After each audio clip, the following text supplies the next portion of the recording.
बोलने का। जनरल साहब, आप हमारे साथ प्रोग्राम में मौजूद हैं। आपसे मौलाना फजल रहमान के हवाले से पूछते हैं कि मौलाना साहब तो कभी भी ताकतवर हलकों के बारे में, एस्टेब्लिशमेंट के बारे में, कौमी सलामती के इदारों के खिलाफ इस किस्म का सख्त रवैया, सख्त लहजा कभी अख्तियार नहीं करते थे।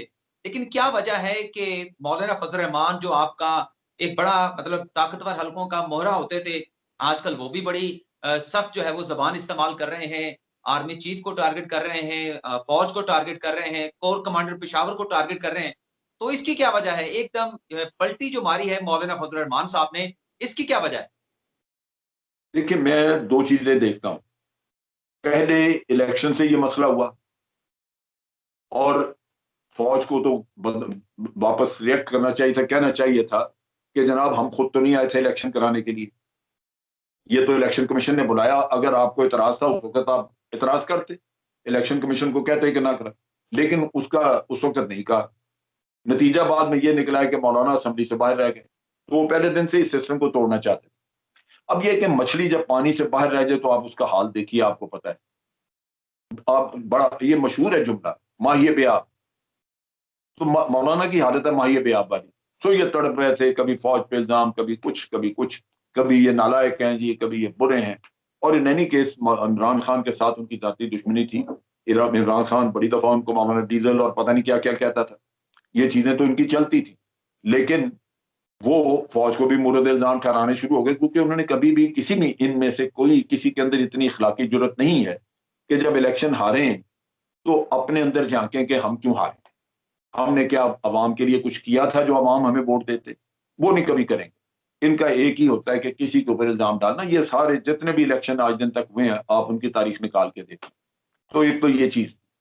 दूसरा ये है कि ये जो बिफरे हुए अभी बोल रहे हैं, उस पे मुझे लगता है कि इनके ऊपर हाथ सही पड़ा था। नैब ने जो केस उठाया वो केस दुरुस्त था, क्योंकि वरना ये होता है कि आप कहते हैं कि जी आप झूठ कह रहे हैं, मेरे पास तो ये चीजें हैं नहीं, मैं तो रखता ही नहीं है, ये मेरे सबूत हैं। लेकिन अगर आपके पास है कुछ नहीं तो फिर आप धमकी और इस तरह का कोई और रास्ता इख्तियार करते हैं। शरीफाना रास्ता तो नहीं आप इख्तियार करें। जो कानून की हुक्मरानी वाला रास्ता है वो तो यही है कि कानून आपसे पूछे, रियासत हक रखती है मुझसे, आपसे, सबसे पूछ सकती है, और जब पूछे तो आप उसको जाके मुतमईन करें। लेकिन यहां लगता यह है कि मौलाना को हाथ दुरुस्त पड़ा था। मौलाना को ये एहसास था कि मैंने बिफरा हुआ अगर इस तरह का को किया तो शायद रियासत पीछे हट जाए, लेकिन अगर उसके अलावा कुछ हुआ तो मैं पकड़ा जाऊंगा, वो सारा कुछ निकल आएगा तो फिर मेरी सियासत खत्म हो जाएगी। तो ये बड़ी आपने ला के मौलाना को एक ऐसी जगह पे खड़ा कर दिया जहां डू एंड डाई का मसला था कि या मौलाना डूब गए या तर गए। तो उन्होंने तो अपने लिए ये रास्ता। जनरल साहब, आपकी बात काट रहा हूँ, माजरत चाहता हूँ। ये बताएं कि फिर ये मौलाना साहब को जो नोटिस जारी किया गया, उसकी खबरें चलती रही कि तलब कर लिया गया। अब ये खबरें आ रही हैं कि नहीं तलब किया गया, और जो इस किस्म के बयानात हैं कौमी सलामती के इदारों के खिलाफ और जो टारगेट किया जा रहा है फौज के सरबराह को, इसको आप किस नजर से देखते हैं? क्या इसका किसी जगह पर कोई नोटिस लिया जा रहा है? कोई इस पर कार्रवाई होगी या इसको ऐसे ही जाने दिया जाएगा? मेरा ख्याल है कि इसके लिए नोटिस ने, इसके लिए इनको सोच समझ के प्लानिंग करके करना चाहिए। देखिए, बहुत बड़ी बात है। ये किसी को भी मुल्क में ये इजाजत नहीं दी जा सकती। कल को मौलाना की अपनी हुकूमत हो और अगर कोई ये कहे कि जनाब हम मौलाना आपकी ईंट से ईंट बजा देंगे, और वो एक प्राइवेट आर्मी लेके आ जाए, तो क्या आप उस चीज को तस्लीम करेंगे? ये रियासत तो नहीं तस्लीम करती। और इन एनी केस रियासत आम आदमी से, प्राइवेट आदमियों से बहुत ज्यादा मजबूत होती है।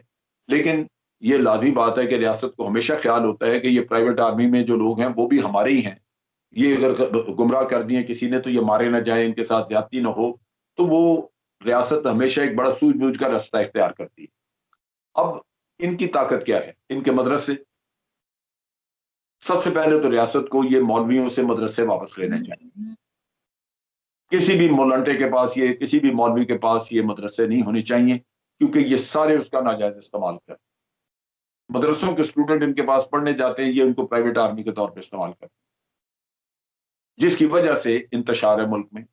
क्योंकि ये इसी चीज के बलबूते पे मुल्क के मफाद का, अगर आप कहीं देख लें तो एक पैसे का काम नहीं किया होता, लेकिन न्यूसेंस वैल्यू बढ़ी है इस वजह से कि आपके मदरसे तो ये जरूरी है कि हुकूमत इसके लिए कि हिकमत अमली बनाए, कानून पास करे, मदरसे जो है वो हुकूमतों के मातहत होने चाहिए, उसके मुंतजम वगैरह हुकूमत पोस्ट करे, वहां के लिए इसी तरह बोर्ड बनाने चाहिए जिस तरह हमारे तालीमी बोर्ड हैं, तो ऑर्गेनाइजेशनल स्ट्रक्चर बनना चाहिए। ये चीजें देख के करनी है। आपसे आखिरी सवाल पूछ लेते हैं जनरल साहब। अभी जो मरियम नवाज ने आखिरी तकरीर की उसमें उन्होंने एक गलत बयानी की, कुछ हकायक तरोड़ के मरोड़ के अवाम के सामने रखे, जिसमें यह कहा गया कि शहबाज शरीफ के खिलाफ तो जुर्म साबित नहीं हुआ लेकिन उन्हें गिरफ्तार कर लिया गया, जबकि नैब की तहकीकाती रिपोर्ट भी सामने है और उसके साथ साथ रेफरेंस भी फाइल हो चुका है। लेकिन मरियम नवाज कहती है कि शहबाज शरीफ तो मासूम है, बेगुनाह है, जुर्म तो किया है तो आसिम सलीम बाजवा ने किया है क्योंकि उनके खिलाफ खबर आ चुकी है। जबकि हकीकत ये है कि कोई तहकीकात नहीं हुई बाजवा साहब के हवाले से। लेकिन वो कहती हैं, हमारा जो केस है वो तो बेबुनियाद है, लेकिन बाजवा साहब के खिलाफ क्योंकि खबर छप चुकी है, लिहाजा उनका इल्ज़ाम साबित हो चुका है। तो ये बाजवा साहब को क्यों बार-बार नून लीग वाले टारगेट करते हैं? एपीसी में भी टारगेट किया गया, मियां साहब ने भी किया, मरियम नवाज भी ये कर रही है। देखिए जरूर करें टारगेट, लेकिन चीज ये है कि अगर मरियम नवाज इतनी ज्यादा इस पे पुरएतमाद हैं कि ये वाकई बाजवा साहब ने, आसिम सलीम बाजवा ने कोई करप्शन की है, तो क्यों नहीं सबूत लेके अदालत में क्यों नहीं जाते? मियां नवाज शरीफ का केस जो था वो नैब ने तो नहीं चलाया था, वो तो इमरान खान अदालत में गया था ना। जब पानामा का केस आया तो अदालत में लेके गए और अदालत में जाके उन्होंने झूठे कागजात पेश किए, तो ये भी अदालत में ले जाए। बड़ा आसान तरीका है, क्योंकि इनके ये इतने एतमाद से बात कर रहे हैं, इसका मतलब इनके पास बड़ा मुस्तनद सबूत मौजूद हैं कि वाकई ये काम हुआ है। तो अगर इमरान खान मियां मियां साहब को ले जा सकता था, तो ये क्यों नहीं ले जा सकते? बाजवा साहब को ले जाए। सो ये तो क्या प्रोपेगेंडा करना, झूठ क्या बोलने, समझ इनकी मर्ज किसी बात से यकीन करना बिल्कुल इसी तरह है जैसे आप गर्म तवे पे किसी को बिठा। मतलब मर्ज लगिंग की जा रही है, पॉलिटिसाइज किया जा रहा है चीज़ों को, गुमराह किया जा रहा है अवाम को। देखिए ये गुमराही वाली बात है ना। अगर आपके पास सबूत होते या आपके पास आपको पूरा इत्मीनान होता कि वाकई ये काम ऐसे हुआ है, तो हुँ। आप उनको अदालत में ले जाते, क्योंकि आपके पास सब कुछ दिखाने को होता है, तो बड़ी जल्दी 1 महीने में केस फारिग हो जाता। लेकिन अगर आप ये कहते हैं, मुंह से रोज रट लगाते रहें और फिर उसका कोई सबूत ना हो, देखे ना बड़ी सीधी सी बात है। मियां साहब के तो सबूत मौजूद थे जायदादों के। लंदन हुँ। में जो कुछ है वहां पे डेली मेल ने इनको एक खिताब दिया जो बड़ा शर्मनाक है। उन्होंने इनको पेंट हाउस पायरेट का खिताब दिया, और साथ उस खिताब के साथ उन्होंने पूरी खबर दी, एक पूरे पेज की, और उसपे तमाम जायदादों की तस्वीरें भी दी। अब अगर ये गलत है वहां पे, क्योंकि वहां तो ये नहीं कह सकते कि जनाब हमारी पॉलिटिकल विक्टिमाइजेशन है, वहां क्यों नहीं गया अदालत में उसके खिलाफ? डेली हुँ। मेल लंदन में ही है ना, ये खुद लंदन में रहते हैं, अदालत में चले जाते, उसको झूठा साबित करते, तो यहां भी खत्म हो जाती बात। लेकिन वहां नहीं, यहां ड्रामा रचेगा कि जनाब ये हमारी तो पॉलिटिकल विक्टिमाइजेशन हो रही है।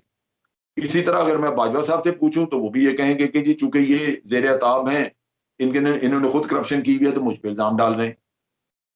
अगर है ऐसा, तो जिस तरह इमरान खान गया अदालत में, ये भी चले जाएं।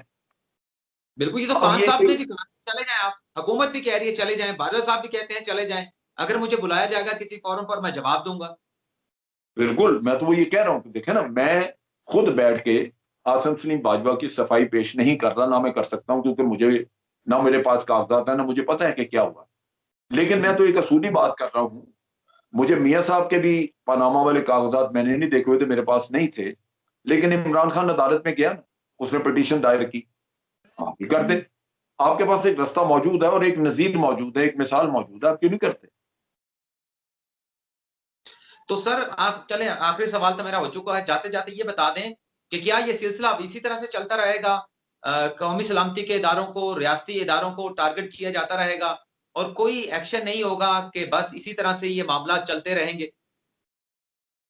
देखिए, चलते रहेंगे या नहीं, मैं हुकूमत में तो नहीं, ना ही मेरा किसी से राब्ता रहता है। लेकिन तबसरे के तौर पे अगर मैं ये कहूं, तो ये इस तरह चलते रहने नहीं चाहिए। हुँ। हुकूमत को इसका हल निकालना चाहिए। बेहतर ये होता कि हुकूमत पहले ही ये सिचुएशन ना बनने देती, क्योंकि हुँ। इसमें इसमें दो चीजें हैं जो हुकूमत ने बड़ी गलत की हैं। एक तो ये कि इनके वज़रा रोज दुकान लगा के बैठ जाते हैं, और जहां पहले ही एक माहौल नाराजगी का है, एक इंतशार का माहौल है, वहां आप अगर इल्जाम तराशियां कि जी इनको पक्का बस परसों पकड़ा जाएगा, इनके अभी सबूत बिल्कुल पक्के हैं, ये है वो है, तो आप माहौल को मजीद खराब कर रहे हैं। फिर अगर एहतसाब चलना है तो चलता रहे उधर, आप सबूत देते हैं तो उधर नैब को मुहैया करते रहें, आपको तकरीरें करने की क्या जरूरत है भाई। तो ये बिल्कुल एक तो ये। दूसरी बात ये है कि इमरान खान साहब को अपनी अना जो है वो थोड़ी कम करनी चाहिए थी, क्योंकि किसी भी शख्स की अना अपनी मुल्क के मफादात से ऊंची नहीं हो। मुल्क का मफाद ये है कि आपकी ऑपोजिशन जो है वो सिस्टम का हिस्सा है। आप ये बिल्कुल नहीं कर सकते, आप ये नहीं कर सकते कि आप हुकूमत चलाएं और आप ऑपोजिशन को कहें कि मैं जानता ही नहीं कि तुम कौन हो। तो एक वर्किंग रिलेशनशिप आपने डेवलप करनी होती है, ताकि हुकूमत का, सरकार का, पाकिस्तान के अवाम का काम चलता रहे, लेजिस्लेशन होती रहे।